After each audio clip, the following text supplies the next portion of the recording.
Hello and welcome to my channel. Today I'm going to show you how you can set up your HMRC account. First, go on Google and type HMRC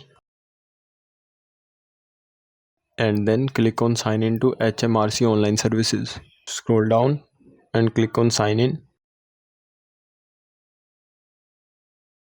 Now click on create sign in details. Enter your email address.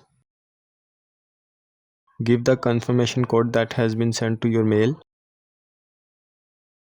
Copy this and paste it here and click on confirm. Then click on continue. Give your full name. Create your password.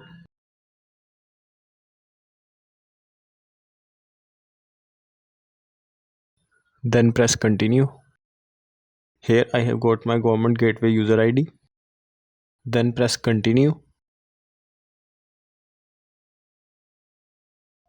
Then you have to choose the type of account you need. For example, I will choose individual.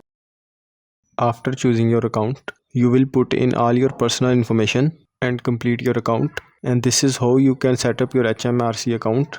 I hope you liked this video. If you found this video helpful, please like and subscribe to our channel and we will see you in our next video.